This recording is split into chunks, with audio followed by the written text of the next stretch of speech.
So, hi everybody, it's Kathleen here, and I'm with Orla O'Connor, the very famous Cork endometriosis advocate, one end of the country to the other. And one thing we're going to have a quick chat about this evening is sort of the role of advocacy at the moment in Ireland, and how, we're getting quite a lot of questions in around the cross-border directive. And one of the hot topics recently was again around misinformation of endometriosis, and how that sort of impacts on the community and how that impacts on the work that advocates do. And we're just going to keep it very light, and, hopefully sort of stimulate a wee bit of conversation around this. On the cross-border side, we will have an expert with us in October, and we're going to bring that, to everybody, and we're going to have everybody's questions answered. So I suppose, Orla, you probably deal with a lot more of the cross-border questions than I do, because you've, direct experience of it. So what are you seeing sort of coming through at the minute? So I think a lot of the big one that I had very recently was how, well, there was one, first it's like the referrals. So they thought that it had to be a consultant. And then they weren't understanding that, if you contact a specialist directly, I mean, I have dealings with Dr. Mitchroy, but any one that they referred themselves, like self-referred to, they didn't need the referral for. So they were confused as to why they'd need a referral with the cross-border. And then it's different from the travel abroad scheme, which is, it's a lot more strict. That they need a consultation for that. But with the cross-border directive, it's just the GP referral or consultant. And most of the time women, choose the GP because they know their GP longer, or their GPs, they just have a better experience with them, and it's easier to get the referral from the GPs. The other one that is quite big is, can they use two codes with reimbursement? And you can't. That information, I think, is actually at the moment not available on the cross-border directive website. But if you contact them directly, they'll let you know there's that one standard code that they use for endometriosis excision surgery. And that's the only one that I've ever known to be used. I'm open to correction there, but as far as I know, they use that one standardized code, the N08Z, whatever it is that they use for endometriosis surgery. And then there's always different questions around that. Like, I mean, I'd be surprised sometimes, and I ask, and I'm like, oh, actually, I don't know. So at the moment, just because we don't have someone from their office at the moment, I keep referring people back there. So I can give them the basics. There's a lot of information on their website, an awful lot. So it's, going through that is hard to even filter through that information, to process it, and then to keep it in your head and make that plan to say, oh my gosh, it feels like a lot that they're asking you for. But, in all honesty, the actual paperwork is quite easy to fill out. It's your personal details, it's your medical information. It's, and then after that, it goes to the surgeon. As far as I'm aware at the moment, the last couple of few women who've gone there, Manuela, Dr. Mitchroy's team, and anyone who's traveled to the BEC quite recently, they know how to fill out the paperwork now. So they kind of have it ready for patients after surgery. So they have it filled out, everything's done. I've asked people to please bring it with you to the consultation, whether you go for pre-authorization first for just a consult and an MRI and come home, but always bring the paperwork with you to the surgeon so you can fill it out together, so you're both understanding how to fill it out properly. But from like, I'm only speaking about Dr. Mitchroy because that's the only experience that I have, but he always uses that code and he knows how to fill out those forms. He's done hundreds of them. So at this point, I think they have a clearer, they know how to fill them out now at this point as well, from that end also. Yeah, no, that's brilliant. And because I think that's one of the things that I'm seeing as well, is women are going with very complex cases and may require different things. And that's something that I think we should clarify as well with the cross-border team, like how that works. If even though it falls under the umbrella of endometriosis, if it's on another organ or if it's in a particular area, like, is there a different way of doing that? So that's a good sort of question to bring up for them as well. Yeah. And I think one of the things that I'm sort of learning from that as well is that it's very important to keep your receipts for everything. because I think one thing that a lot of people don't realize as well is the cross-border directive. If you pay tax, or you're, have a partner that's paying tax and you're under their tax code, you can actually put those expenses in under your health expenses at the end of the year. And that includes some travel as well. So that's quite handy too for people if you keep all your receipts. It's no harm in sort of, having more documentation than what you need. And often a quick snap of the phone for certain things is even enough, as well too. And a lot of the girls who just went, what they were doing, I think, was you use kind of Bolt there, which is like Uber. So for any of their traveling, wherever they went, they were able to print out, a full invoice of their receipts from where they traveled, which I didn't know when I went. But now they're saying that you can print that. So when they're getting home, they're printing that, those invoices and receipts from Bolt and proving that they traveled from the hospital to their accommodation, the accommodation to their MRI, so they've definitely, the girls have gotten better that way, because I wouldn't have been aware of that, so there's great tips from them, that have gone recently. I mean, mine is so long ago at this point, I suppose, 2 years, it doesn't sound like a long time, but a lot of things seem to have changed, even in Romania itself, I suppose, that you can, that you can do that kind of stuff as well. And they've upgraded those systems, which is very handy, because I know, and I do think that's why maybe even people are getting reimbursed faster now, is because they can prove that those travel trips as well, that they actually did that from here to there and here to there, Yeah. So definitely, That's it. And isn't that the beauty of the whole thing as well, that we're learning from each other and we're learning from everybody else's experiences, which I think is really, really good. And that's one of the strongest things I think within the endometriosis community, is that we're very willing to share that and share those experiences with other people. Yeah. And certainly, I know I wouldn't be where I am without learning from the likes of Heather Godone and Nancy Peterson. And certainly there's people at the opposite end now who are just starting on that journey. And we hope that, they'll sort of learn from the likes of us as well, and all the people who've traveled recently, that's one of the the ones that I'm really looking forward to, is trying to get that session pinned down. Unfortunately, a lot of people were sort of tied into one thing and another, but I hope we'll have the cross-border directive expert with us, in October, and get all the questions, give her all the sort of hot topics that we have for her as well. And I suppose, and that's helpful for them too, because it even makes their job easier, of how organized a patient is and has everything that they need, so that their job is easier on their end, and then everybody's job works quicker, to get reimbursed for their job on their side. They're overworked and understaffed as well, so it's it makes their job easier to just say, okay, that's their checklist, and everybody's doing it properly. I know certainly when I was chatting to them, they were saying that they're not just dealing with endometriosis patients, they're dealing with all patients all around the country, and different languages in different countries, and different standards of forms coming in from different patients in different countries. And, so it seems to be a real heavy sort of workload, but I think the fact that it's been used a lot more too, will show that there's a need there for it, that may improve the service through time, big time, But no, definitely. And I think, another one that we might actually start looking at as well at some stage, if we can get somebody on that, is the treatment abroad scheme, which is a lot harder to get approval for. But I think, again, we have had some women who've been able to travel using that. And I think it's, it's a case by case basis, but that's something, again, that I think might be beneficial for people. Yeah, definitely. Mm-hmm. In terms of, filling out the form and all the paperwork and all like that, is it still very manual, or is there an online submission, or is it still fill out the form on paper and send it in? No, it's still fill out the form, bring them with it, all of that. You still have to, I suppose, because you have to get it stamped, you have to, you're bringing it. Yeah, there's no way that would be handy. I suppose even from the doctor's side as well, to just email it and say, I don't have to, do that. The only thing I wonder about, if it ends up digital, is that will forms be missed?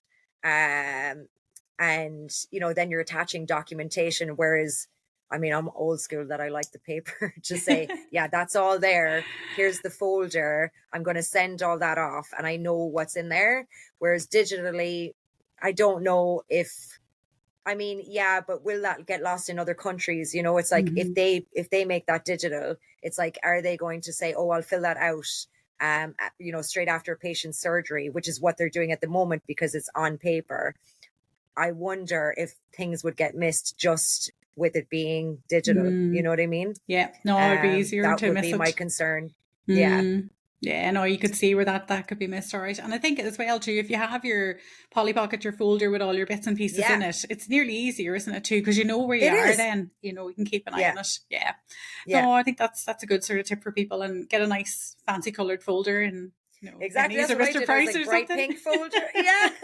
I was like, bring this and put everything in there. It's the only way to do it, like, because I know when I traveled for my Definitely. surgery, it was the same, like every single receipt, like, was going into it, like, no matter what, like, and, I suppose you just get into the habit of it as well, like, you really do. But no, look forward to that conversation. And look, I think, Definitely. it's one of those things too that, and we've chatted before about the likes of advocacy work and the likes of supporting patients and all that. And, this is where a lot of the work that we're sort of doing in the background is being repeated over and over. And I think if we could put it into a collective resource, get that conversation out there, then more people can access that. And that sort of helps people when maybe we're not available or we're not online or things like that as well. Yeah, certainly. Yeah, definitely. Yeah. Make it easier, like, And I suppose one of the things that's come up during the week for me, and, I want to sort of get your thinking on it. I've been speaking to a few people and they've been sort of wondering about, the sort of upset that's caused when the definition of endometriosis is wrong. And this has come from healthcare professionals I've been chatting to about a different project. And, also from people who may have seen there has been a video online, and there has been another organization which has shared something, this week with regards to the definition of endometriosis and all that. And like, I know I have my very own definite feelings as to why we should have a very accurate definition out there and why that's important. But I suppose, how have you seen that over the last couple of years? Have you seen where the importance of that may be lost, or do you think it still is important that people understand the difference in the definition?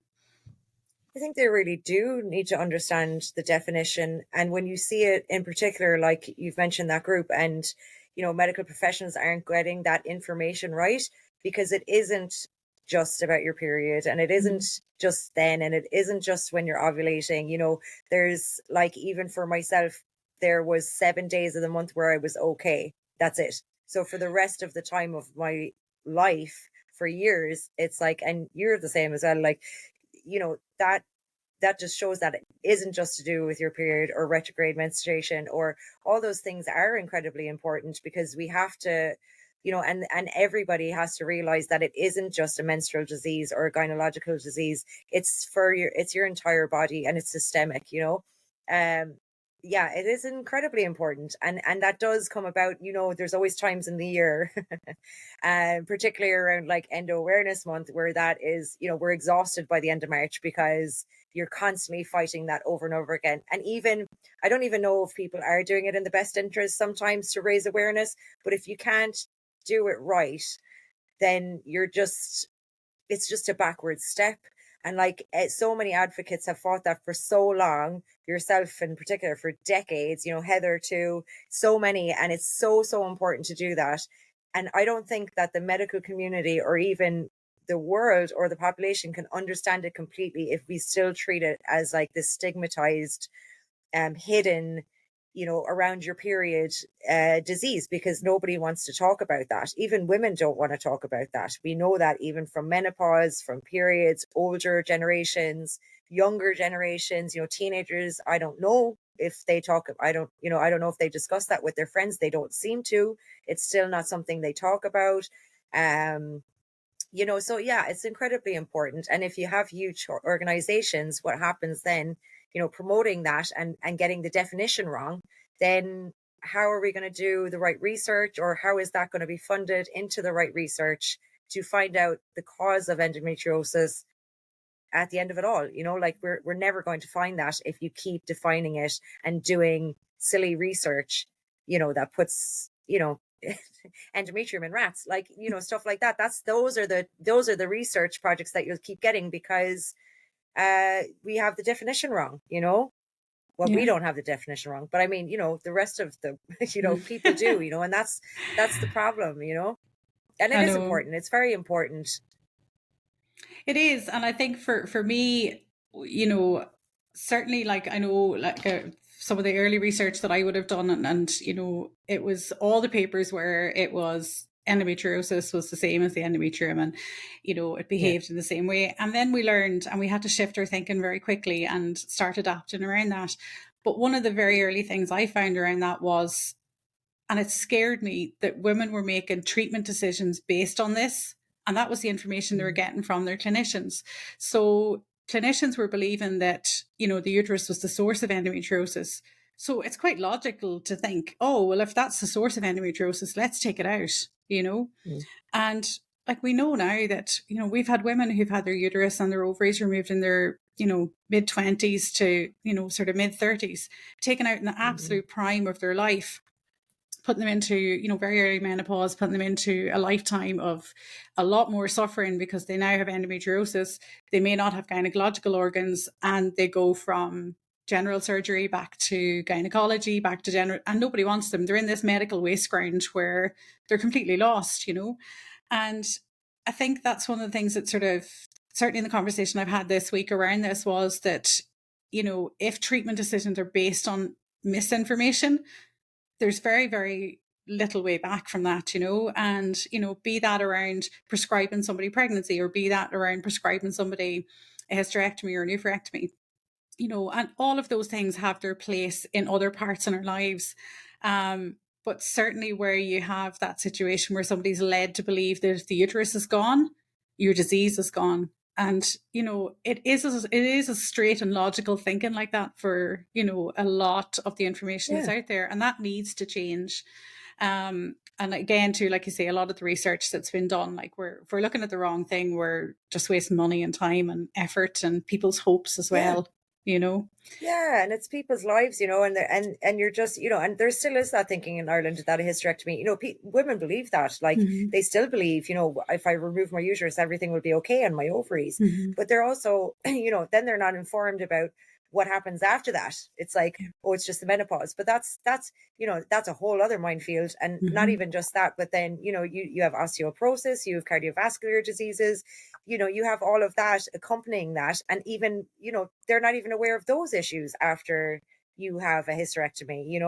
And then should your ovaries be removed if they're healthy, so you don't go into menopause, like all of those things. It's like, in Ireland, they're still performing total hysterectomies and oophorectomies at the same time. It's not just, oh, if your ovaries are healthy, keep them.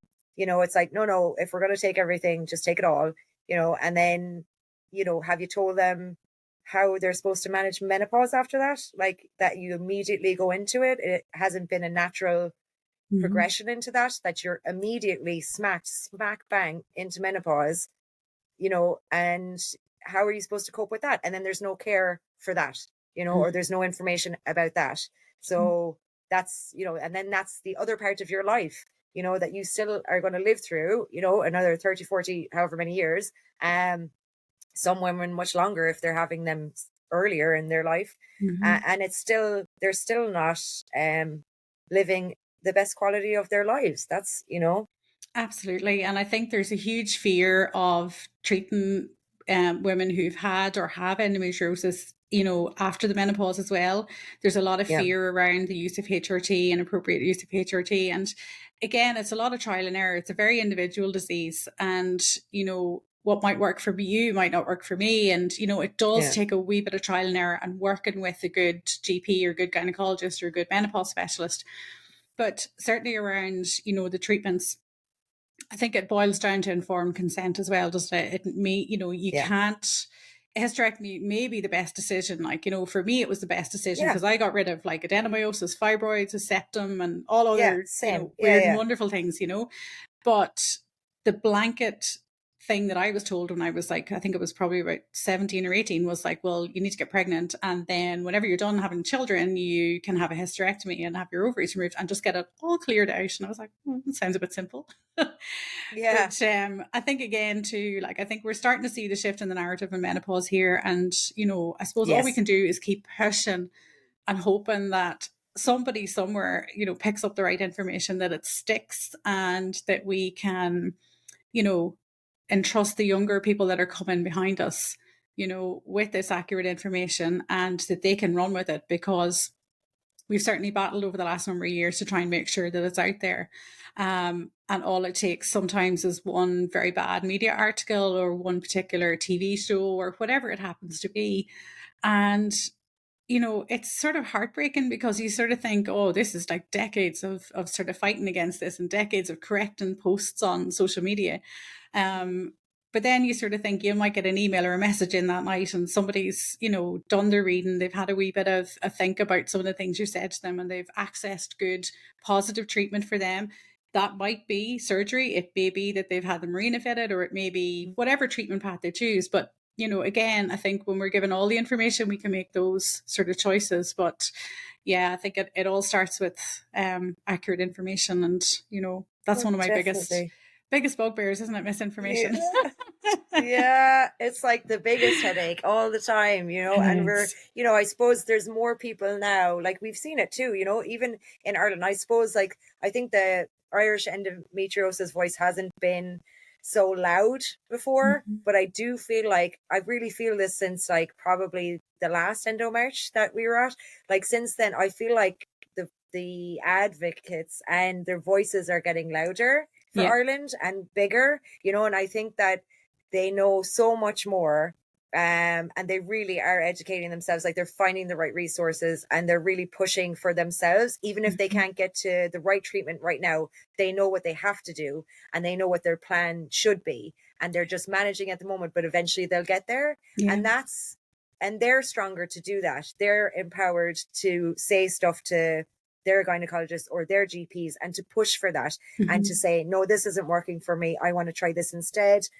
I want to try different management, and they still know that they're just managing them. I think that's the biggest thing, is that they know that they won't be okay, but that if they can manage for a while till they can get to the right treatment, and that's impressive. Like that's amazing that they've done that. And I feel like the Irish group of those people are getting bigger, you know, and you see the younger women definitely that's happening for, and they know the red flags already. Like I was just talking to a girl yesterday in college, and she's 20, and like I've talked to her for a while, but she knows what she has to do. She can't get there yet, but she will, you know, and she knows the red flags. Like she told me loads of stuff, and I was like, oh, you spotted it yourself, you know, whereas before she kind of would have checked, but now she knows what she has to do. So I do think that's changing, you know, which is great. Oh, it's unbelievable because, you know, I think back to the very first Endomarch, and I had polled all the followers at the time, and I was like, do you want a physical march? Will we have an event? And it was an overwhelming, I think it was like 90 odd %, I think, had come back. I went, absolutely not. We will not be seen in public. Can we do something else? So it was combined with an info day at the time, which was totally perfect and totally understandable. But now there's an appetite for the likes of the Endomarch, and we have our date for next year, which is the 24th of March.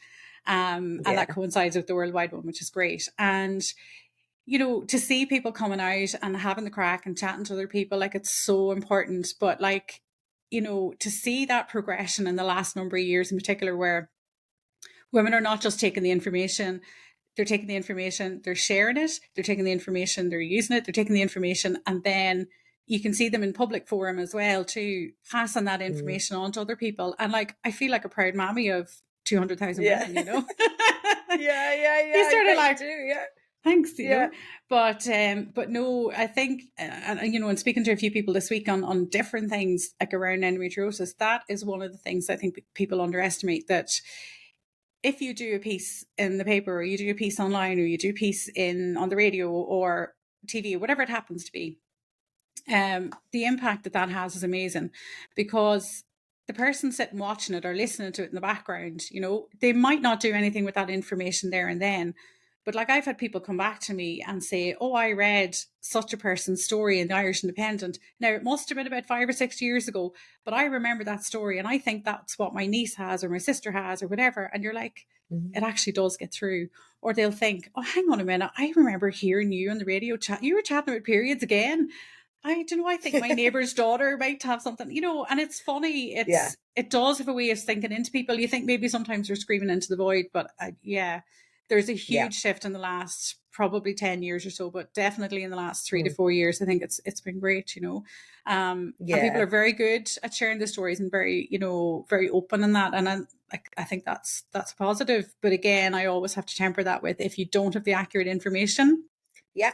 defer to somebody else, and I Yeah. think, like, while we can, like, you and I have, maybe quite overlapping experiences or very different experiences in certain things, Mhm. but I would always temper anything that I have and sort of say, well, look, if I don't know what the answer is to that, I'll ask somebody who does, or I can find out, Yeah, same. Yeah, yeah. exactly.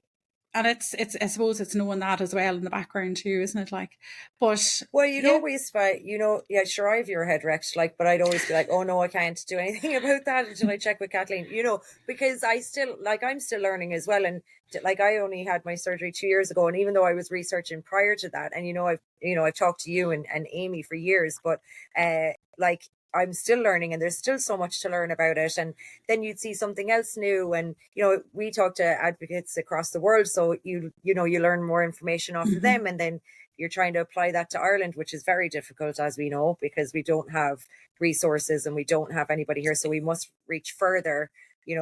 For us, we have to reach further for information or for data or for research. And, we don't have the data for Ireland. But yeah, I'd always be checking in and then double checking that again, and then check with somebody else. And you're like, you have to do all that work before I actually share something, and just make sure that it's right, because you just never know. And if I have ever done misinformation and everything, I totally take that on board by saying, oh my gosh, I was wrong, and let's fix this. And this is how, this is the actual information. I don't think I've done that yet. But I'll be chasing you down. I'm going to go back over your you'll posts tell now. me first. I know. I'll be like, no, I don't know what I'm talking about. Excuse me, Miss Orla. Yeah. I'll be like, oh crap, what I do? Yeah. So, but like, yeah, that's important too. And to know that, like, for me anyway, to know that, I'm not always right. I don't always have all the information, like you said, to defer to somebody else. And that's advocates supporting each other too, to say, we must check with each other, to give the right information, and that we all work together as well, for everybody, I think isn't that one of the really fortunate things that we have? We have a very strong advocate community, and I know we get criticized, we get slagged off, we get pulled apart by certain areas, and that's fair enough. People are entitled to do that. That's okay. But doing it without understanding the community, I think, is difficult, because we faced enough sort of adversity and enough issues to get to the point where we're at. Most of us have gone through multiple surgeries, gone through a lot of trauma, we've got a lot of history behind us. But what a lot of people don't realize is that we are a very tight-knit community. We do talk, and most of us talk every day, if not to at least 2 or 3 other advocates, or at least to a group, and I think that's where, certainly key figures in the whole community have pulled a lot of that together over the years, like the likes of Nancy and Heather and that. And, I think that's what's kept a lot of people going, a lot of people seeing as well too. And it always means that you can check in with what's going on. You can sort of see, what's happening in the world. And, we've got now like the likes of Sally and Dr. Andrea Vidali's Endometriosis Summit, like, what you wouldn't have given for that a few years ago. It's amazing. It's absolutely amazing. And, like, I've joined their virtual sessions, and I hope at someday that I might be able to get over to them. Go there, I know. We should do the Euro Millions or something every week to see, can we get there? We'll have everybody's surgery paid for. I know. We'll just go. Oh, stop. Wouldn't it be great? But something like that then is brilliant, and, like, again, accessible for people if they want to learn that wee bit more. Because look, bladder endometriosis is not for everybody, and thoracic endometriosis is not for everybody. Yeah. But there are some really good topics, that they're presented again, like around. Oh, it's amazing. All aspects, it's like oh yeah, and it's everything, like, from across the world. Like, there's so many amazing people there. So if you are, I mean, I know it, like you said, it's not for everybody, but you could learn so much at that. It's incredible, and it's so worth it. Like, I can't even remember the price on it, but it's not crazy, and it's just so worth it. Like, I remember listening back to recordings, and you could watch them. Like, I watched them a couple of times, some of them, like, it's incredible. It's like, definitely. And you're getting that straight from specialists and advocates, and, it's incredible. No, it's very good. And what's nice about it as well too, is because it's, very independently driven as well too. Yeah. And again, coming from a real strong point of advocacy, Sally's amazing. There's no doubt about it. She is so driven. And, she's pulled together a great team around her, which is fantastic. Yeah. So, I'm looking forward to that one now in March as well next year. I think it's March, 8th, 7th, 8th March, around that time. So, but yeah, I'll be sharing it out again anyway. That's something to look forward to. Really is. I'm yeah, that's such a positive thing. You know what I mean? It's so positive. I'm like, yes, cheerlead for that. I know. Because it's incredible, and I think it's just because, we don't have that in our, do you know what I mean? We don't have anybody to do that for us. So when you see those things, those super positive, informative, knowledgeable things with a, bunch of heroes, really, you're just like, oh yeah, grab that information, grab what's from that. And that, that keeps us going as well to say, okay, we can do more work for this, and there's more we can learn, and there's more we can do for people, for the future, for, mostly because the people now just need to be treated, and we can only do what we can give them the tools to do that for now. But yeah, sure, the hope would be to do something like that eventually. But I know it's time to resurrect the the summits, for this side, that. So it would be great to do something like that again. It really would. And I think there is a huge gap for it as well. And I think too, from a clinical point of view, it'd be nice to see some clinical engagement with patients as well, and not on a fearful side where they can learn from us and they can learn from the group as well too. So there's always space for that. Oh, definitely. Yeah. And patient involvement and advocacy involvement, all of that, all of that needs to be community involvement, and PPI, we've spoken about that before, and, all clinicians and GPs and, primary care levels, and all of them at all levels, that's, that would be your hope too, because that's the only way you can move forward, or for everybody to fully understand each other, that's the only way we can do that, I think, And that's it. And I suppose just to wrap up the conversation, it's back to that sort of one line, isn't it? That it's nothing about us without us. And I think endometriosis is one of those things where really that should be the case, because again, so misunderstood, so much misinformation, and use the skills and the tools of the people that are there. I think that's very important, So, very important, definitely. Orla, thanks for chatting to me, that sort of way. And sure, look, we'll be back chatting again soon about the cross-border directive in more detail. And thanks for having me. We'll have loads of questions, I'm sure, by then. Thank you very much. Thank you. All right, Kathleen, thanks.